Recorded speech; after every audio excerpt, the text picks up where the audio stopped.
of the morning to you, Lara. That's not British. I know. ¿Qué es? That's better. That's Scottish? Irish? Irish. Bienvenidos a otro episodio de Off-Broadway Te Gané. México.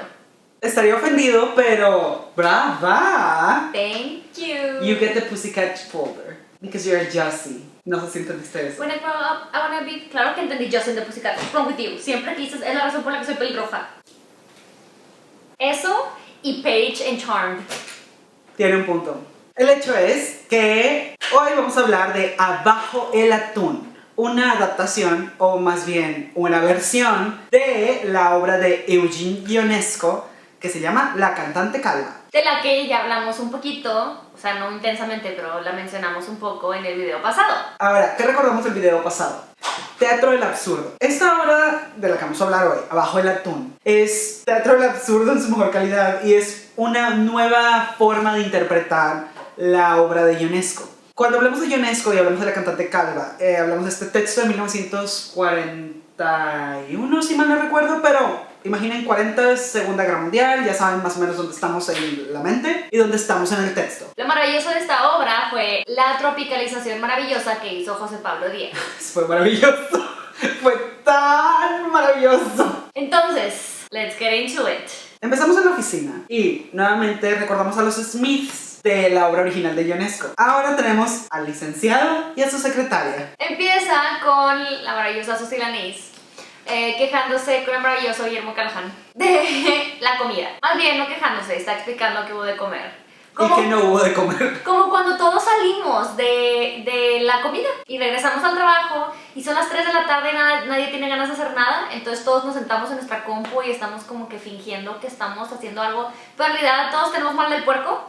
Así. Y esto establece el tono completo de la obra. Si alguno de ustedes no está familiarizado con el término godín, porque no provienen de México, vamos a explicarles a grandes rasgos qué es un godín. A los godines es como en México le llamamos a las personas de oficina, que van a su trabajo de 9 a 6 o de 9 a 7 o el que sea tu horario. Tienen su horario fijo, un salario quincenal. Dentro de esta monotonía pues surgen muchos chistes, como por ejemplo cuando alguien cumpleaños y compran un pastel y a nadie se le ocurrió traer un cuchillo, entonces usamos las cosas de oficina como una regla para cortar el pastel. Esto sale de un comediante famoso en México que tenía como un show de tele, que era la verdad de la época de mis abuelos, y era un hombre de oficina que se llamaba Godínez, que se apellidaba Godínez, y el jefe siempre lo regañaba gritándole ¡Godínez! Entonces de ahí sale como esta terminología mexicana de que si tú eres una de esas personas que viven en esa monotonía de la oficina, te llamarían en México un godínez. Muy orgullosamente. También escuchan mucho a Alex Sintek en la oficina. Ya no, después de lo que sucedió. Ajá, porque Alex Sintek al parecer no le pareció bien que los godines lo amaran. Y entonces, volviendo a la obra, ¿qué tenemos en común? Nada. Nada. Entonces, ¿qué comiste? ¿O qué vamos a comer? ¿O qué había en la café? Esta primera interacción en la que vemos establece el tono porque tú has sido esa persona. Tú has estado en ese momento de no tengo nada que hacer, no quiero hacer nada. Y luego vemos a la maravillosa Susy empezando a agarrar clips y cositas. Y empieza ella a armarse poco a poco un collar. No así. lo vas a poder lograr con esos plumones. Todo se puede, es magia. No destruyas mis plumones. Soy Susy Arani.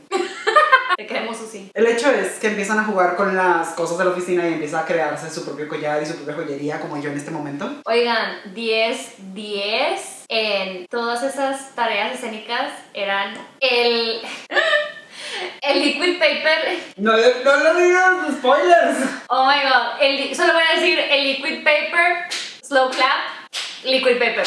Empieza con una secretaria haciendo tonterías, tratando de distraerse porque no quiere empezar a trabajar y hablando de cómo sí comimos taquitos de papa, pero sin papa. Y luego comimos también una ensalada con pepino, pero no había pepino. Mañana hablo con la cocinera. Todo ese momento, Susy lo está sosteniendo mientras O'Callaghan está solo reaccionando. Quedándose dormido con mal del puerco. Ese timing comédico, o sea, podría haber sido una hora de una hora, yo lo veía felizmente. Y con eso entiendes perfectamente que estás en una obra que, ok, no va a tener sentido alguno. No va a ser algo normal, no va a ser una obra normal. Y está maravilloso, o sea, porque aparte llevas 10 minutos de la obra y te estás cagando la risa, ya estás llorando, Entonces, de que no me importa de qué se trata esta obra, tipo, continúen para siempre. Entonces, vemos toda esta escena en la cual técnicamente no está pasando nada, pero está pasando todo y estamos entendiendo toda la dinámica de la obra, la dinámica de los dos personajes, y aparte de eso, empiezas a notar que el lenguaje no tiene un sentido en sí. Cuando está hablando Susie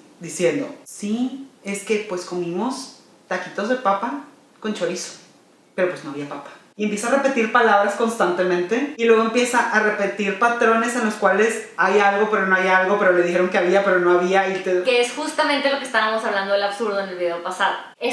Primero nos está diciendo qué debe comer. Te está enseñando a ti una fórmula que es muy normal. Un personaje me dice que comió, más bien me dice que estaba disponible en la cafetería y luego me dice que comió. Susie no hace esto. Más bien el libreto no hace esto. El libreto es, esto es lo que había, esto es lo que comí, pero esto es lo que no había, entonces no comí lo que te dije que comí. Y esto es lo que no comí porque no había lo que yo quería comer, porque no estaba lo que yo iba a comer. Y ese es el patrón en el cual te lo cuenta. Entonces se vuelve muy confuso a la hora de escucharlo, pero si estás prestando atención se vuelve muy fácil. Y estos son minutos, no es de... No son 10 segundos. Es una conversación entera, que aparte se ella sola, está hablando sola. Es como un Esperando a Godot, pero micro. Y luego repetido 80,000 veces. Es de que va a llegar alguien, no llegó. Va a llegar alguien, no llegó. Va a llegar alguien, no llegó. Y es maravilloso. Hasta que finalmente reacciona Callahan. Y a partir de acá, no podemos decir más porque no queremos spoilearles la obra. El inicio es solo para establecer. Pero ¿cómo vamos a comentar esto sin spoilear la obra? I don't want to spoil anyone. Ya tuvo 2 temporadas. Aparte es improvisar, van a estar cambiando cosas. Entonces Callahan finalmente habla. Y como ha sido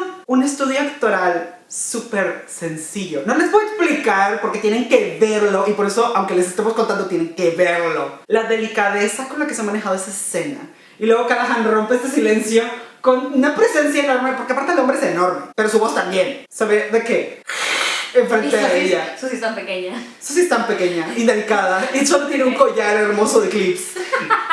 Entonces piensas que la va a destrozar, pero volvemos a romper todos los estándares que tenemos de los diagramas de poder. Así es, ¿por qué? Porque en una oficina se supone que el jefe está arriba de las secretarias, pero todos sabemos que quien realmente tiene el poder en la oficina son las secretarias. Son como las enfermeras de los hospitales. They know everything, honey. Entonces en esta obra, quien tiene los pantalones es la secretaria. Y aquí empieza también el juego de la fisicalidad. Algo que dijimos mucho en nuestro otro video fue que Ionesco creía que se debía romper el culto al texto. ¿Qué significa esto? Que nosotros cuando estamos simplemente apreciando el texto y no damos libertad creativa a nuestra corporeidad y a la idea de cómo llevar el lenguaje, estamos limitando la experiencia teatral. Entonces, el teatro del absurdo nos lleva a participar y a usar el escenario de maneras que no serían apropiadas bajo nuestros lineamientos reales. Voy a tomar café.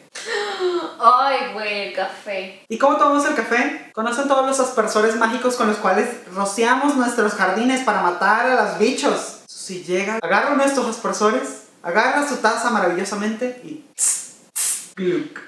Y de hecho, cuando estábamos haciendo la obra, dijiste algo bien importante. A partir de ahí, ya sabemos que estamos viendo una obra del absurdo. En ese punto. Hasta entonces había como hints, había pistas y sí, no parecía una obra normal. Era como algo raro está pasando. Pero ahí, en ese punto, te están marcando bien claramente, este es el tipo de obra que estás viendo. Porque están rompiendo el contrato del usual. Aquí estamos rompiendo lo establecido por el texto. Estamos hablando de, textualmente, nosotros tenemos una idea preestablecida de cómo se debe usar los objetos, cómo debe usarse las cosas, cómo debe hacerse cada acción. Y ahí es la primera vez que te dice, esto no es para esto, esto es para esto. Se rompió. Se rompió la realidad. Es un gesto muy sencillo. Es como esa obra de Buñuel, en donde todos de que están en una mesa en un comedor, pero no es un comedor, son tazas de baño, y todos de que cagan juntos y luego se van a un baño a comer. Y es de que ves esa escena y tú estás de que, ¿qué? Pero a partir de ahí ya entiendes todo lo que está pasando. Es de que, ok, tipo, este mundo no es normal. Es el planteamiento de una historia, pero aquí te están planteando el contexto del texto. It's very confusing, but it's true. I swear, I'm a teacher. Te están planteando el contexto del texto porque no te están diciendo de qué se va a tratar la obra, sino te están diciendo cómo va a ser la obra. Y ahí es donde establecemos realmente que el teatro del absurdo se vale nuevamente, como decíamos al final del video anterior, se vale de herramientas que están fuera del texto para indicarte dónde estás presente y cómo vas a estar presente dentro de la obra. Es decir, te estamos diciendo, este es el juego, le tienes que entrar. Luego de esto es cuando empezamos a establecer el resto de los personajes, porque solo hemos empezado con Guillermo y con Susie. Luego entran a Karen González. En la obra original, la empleada doméstica, pero aquí sería la señora del aseo de la oficina. Y como casi todas las señoras del aseo, tiene todos los chismes, tiene toda la información y no tiene nada las ganas de trabajar para lidiar con ninguna de la basura que está pasando aquí. Porque todos ustedes son unos sucios que me dejan todo el mugrero. Y aparte, sabemos, porque las señoras lo saben, sabemos que no estás haciendo tu trabajo, te estás haciendo el pendejo mientras ves YouTube. Lo sabemos, Cristina. Entonces, si lo estás haciendo, pues yo también lo voy a hacer. Pero solamente que yo lo voy a hacer con mis followers. Entonces, ella nos introduce a los maravillosos Martínez, la nueva empresa que son los partners de esta otra empresa, Smith. con Samuel Rosales y Claudia Gaza. Ellos hacen una nueva versión del segmento ya muy reconocido de Ionesco de los Martin. Qué curioso. Qué extraño. Qué coincidencia. Esta es la escena clásica de Ionesco, en la cual hablamos de los Martínez. Los Martínez son los partners de los Smith en esta maravillosa obra. Entonces, ¿qué sucede aquí, Carolina? Los Martínez tienen este maravilloso, ¿cómo llamarlo? Tango. Que obviamente no es un tango, pero actually would be a really good tango si alguien quiere hacerlo así, de nada por la idea. Alguien que la dirija. La apoyamos. Apoyamos el tango de los Martínez. Solo pónganlos ahí en el libreto, por favor. Entonces tienen este back and forth en el que él cree que la conoce, pero ella no se acuerda. Entonces empezamos en algo casual, ¿no? Creo que te vi, ya ni me acuerdo, pero creo que te vi en la calle. No me acuerdo. Creo que te vi en el aeropuerto. A lo mejor sí. Creo que te vi en el avión. No sé. Creo que. Hasta que llegamos a un punto de, ¿tienes un perro que es así? Sí, yo también. Tenemos el mismo perro. ¡Qué curioso! ¡Qué extraño! Y qué coincidencia. Y es así como entramos a una de las más maravillosas obras de Ionesco. Este es uno de los más hermosos momentos de la obra, gracias a una bella actuación llena de bemoles. Palabra detestada por mi ex. No sé quién es. ¿Serás tú? No, créeme que yo no soy tu ex. He's gross. And that's how you make someone break character. Y con esto entramos entonces a uno de los mejores peleas. Hermosas. No. I love it. Y luego de esto entonces entramos a una de las otras buenas escenas de la obra. Es cuando finalmente empiezan a interactuar los Smith con los Martínez, ¿eh? Porque eres una lesbiana española. No lo sé, es que acabo de ganar el mundial. Aparte una lesbiana española que se llama Rebeca y es sanpetrina y tiene la voz súper ronca. ¿Verdad? Jesucristo. Entonces finalmente aquí entramos a una de las escenas favoritas de la obra. Porque al invitar entonces a alguien a una junta de trabajo, cuando finalmente nos damos cuenta que los Martínez son pareja, pero no son pareja, porque no tienen realmente la misma perra, porque nos lo dice Mari, la limpia. Ok, te voy a detener porque no puedo con ese acento. Entonces, aquí llegamos. Es mi voz real, Ya me Carolina. puedo hablar hasta que cambies de voz. La pinche escena del pastel.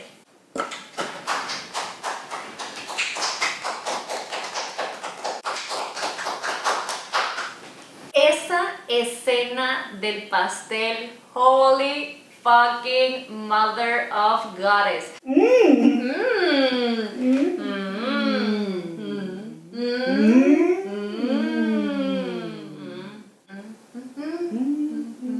Primero tengo que decir algo, Claudia, esa pinche rebanada de pastel que escondiste en un cajón es la cosa más brillante que he visto en un escenario. ¡Brillante, brillante! Cuando vayan a ver la obra, por favor, veanla múltiples veces, porque esta obra hay demasiado que ver. Quiero verla 6 veces si puedo. Que es lo que decíamos también, había tantas cosas pasando en la obra que no sabíamos a dónde voltear a ver, que también es mucho del teatro del absurdo, porque el teatro del absurdo es mucho de improvisar, y como estás improvisando tienes a 4, 5, 6 actores haciendo 80,000 cosas diferentes y explotando lo más que pueden, y wow, o sea, realmente estaba tan padre que nosotros estábamos sentados y dice que no sé a dónde voltear a ver, pero a donde sea que mis ojos caen, me estoy atacando de la risa. It was magical, you guys. I love it. Thank you, hon. Sí, Coachella Beach. Ahí se están burlando de ese momento de cuando me invitan a alguien a la oficina a una junta y tienen que dar de comer a fuerzas porque si no se ve que súper mal. Hashtag Monterrey. No sé cómo ser en otros lugares, pero en Monterrey es de que we have to feed people. Entonces traen un pastel, lo cortan. Primero lo cortan con una regla, glorioso. Y luego lo empiezan a servir en lo que encuentran en recibos, en un rollito de papel que era como para imprimir recibos, en tazas, en los vasitos de papel del bebedor, y luego lo cambiaban de lugar, y luego Sami Callahan de que Don't. el escenario terminó un desastre. El escenario It was beautiful. es que toma vida. Lo más impresionante de esa escena es que no hablan. Para eso también es otra cosa súper importante del teatro del absurdo que tenemos que mencionar. Yo creo que como la mitad de la obra tiene diálogos, ¿sí, no? Como la mitad. Todo lo demás es o pura acción o, y esto es lo hermoso, sonidos. Hay conversaciones enteras de puros sonidos, miradas, caminar de ida y de regreso, abrir, cerrar puertas, aventarse pastel a la cara, o sea, y eso es el teatro del absurdo. ¿Qué otras herramientas tengo para contar historias que no sean solo las palabras y que todos podamos compartir y todos podamos entender? ¡Hay millones! Porque es muy importante que como artistas, sobre todo en el escenario, sepamos que el lenguaje es 80% no verbal. Entonces, ¿cómo voy a usar todas estas cosas que tengo, que se me olvida que existen, para contar la historia y hacerla más rica, hacerla más padre, hacerla más graciosa, más variable, más dinámica, más todo? Eso es el teatro del absurdo. Y se vio perfectamente todo lo que debería de ser, era. El cierre de la obra empieza con la entrada del guardia. Se cree el fava este. El guardia de seguridad, Antonio Tamayo, el cual nos lleva al delirio absoluto en la obra. Y es así como entramos entonces al último arco de la obra, al verdadero clímax per se, que es más bien un anticlímax. Entra el guardia y después de una maravillosa conversación de si alguien toca la puerta, realmente hay alguien detrás de la puerta o no. Nunca lo sabremos. Nunca lo sabremos. Pero nunca hay nadie. El guardia llega a checar algo de un misterio que por los sonidos y las caras que los otros personajes se hacen, al parecer ellos saben qué está pasando, pero nosotros no como audiencia y nunca lo sabremos. Porque nunca se resuelve. Y esa es la magia de esto. Y luego le dicen, para distraerlo, cuéntanos una historia. Entonces empiezan a contar historias que si les pones atención parece que dicen algo, pero tampoco sabremos nunca realmente si nos están diciendo algo. La magia del teatro del absurdo es que realmente es absurdo. La vida es absurda. Oh, stop it. Déjeme ser. Lo que pasa entonces es que el teatro del absurdo no tiene un sentido. Cuando hablamos de el sinsentido de, digamos, Alicia en el País de las Maravillas, nos referimos realmente a algo que está tratando de romper toda la noción del sentido lógico. Sin embargo, el absurdo no está tratando de romper el sentido lógico. No está intentando ser intelectual rompiendo cosas. Está intentando mostrarte lo ridículo que son las cosas. Y muestra patrones dentro de estas cosas. La magia del teatro del absurdo, y en particular de esta obra de Ionesco, es volver la situación cíclica y enfocarla en cómo la gente no quiere comunicarse, solo quiere ser escuchada. Y es, quiero hablar, pero no me importa que me estés prestando atención. Como con tus compañeros de trabajo. O sea, quiero hacer como small talk para que no estemos todos callados, incómodos. Realmente no me importa cómo te fue en el día. En realidad, o sea, en el trabajo, seamos realistas, tienes como 2 personas con las que sí te llevas y todos los demás no te importan. Y esta obra motiva realmente todo lo que es el absurdo. Muestra realmente lo absurdo de nuestras vidas. Sobre todo con el final, que es mágico. Miércolocos, saludos cordiales. San Lunes, bendito viernes. Abajo el atún. Abajo el atún es este chiste local de Godínez de que pues como no, de que al final de la quincena no tengo mucho dinero, entonces me traigo atún y ya estoy harto del atún y lo odio porque lo como súper constantemente, entonces abajo con el pinche atún. Pero dentro de los parámetros de la obra podría parecer que no tienen sentido, a menos de que tú entres en el contexto. Y esa primera escena de la que les hablamos, esa escena en la que Susi maravillosamente agarra una taza y un aspersor y dice, a huevo, esta es la manera en que yo tomo mi café. Es maravilloso. Así es como se bebe el café. Y tiene completa y absoluta lógica. En fin, hemos hablado muchísimo. Entonces, solo tengo algo que decir. Vayan a ver Abajo el atún. La realeza se los dice. Y por realeza nos referimos a Ionesco, obviamente, porque estas coronas son de plástico. Claro que no lo son. Obviamente no. Eso es Swarovski. Estoy tomando mi Earl Grey como la reina que soy y la reina que soy is judging you. El hecho es, vayan a ver Abajo el Atún porque es extraordinaria. Es un ensayo escénico tan padre. El hecho es que esta obra es mucho más que una simple adaptación o una tropicalización. Entiende perfectamente sus sujetos. Entiende a dónde quiere llegar con ello. Entiende qué está criticando y qué está analizando. Y más que nada, entiende el teatro del absurdo. Entiende cómo jugar, que eso es lo importante. Eso es lo más padre de esta obra. Entiende cómo jugar en un escenario. Y es eso lo que le da tanta magia al teatro del absurdo, que a veces nos tomamos el teatro demasiado en serio, incluyéndonos nosotros con nuestros análisis intensos. Y es necesario. Hay algo que Argenis y yo siempre hablamos con ciertas películas o ciertas series que nos gustan. Nos gusta porque es estúpido, porque necesitamos estupidez. En la vida, en todo. Que es justamente lo que veo del teatro del absurdo. O sea, es que hay tantas cosas estúpidas y las puedes disfrutar bastante y no tiene por qué tener sentido porque nosotros construimos el mundo como nosotros queramos. Y eso es lo que hace el teatro del absurdo. Rompe nuestros parámetros, rompe nuestras reglas y dice, este es otro mundo y en este mundo las reglas son así. Y se burla de nosotros y con nosotros de eso. Cuando vuelvan a hacer una temporada, obviamente les vamos a avisar y como también pueden seguir a Nahual Teatral en Instagram. Les vamos a dejar el link en el post de esta semana en Instagram. Y también lo vamos a dejar aquí abajo para que busquen sus redes. Pues, ¿qué más les podemos decir? Síganos, dejen comentarios. Saludos cordiales. Saludos cordiales. Saludos cordiales. Saludos cordiales. Saludos cordiales. Saludos cordiales. Saludos cordiales. Saludos cordiales. Saludos cordiales. Saludos cordiales. Saludos cordiales. Adiós.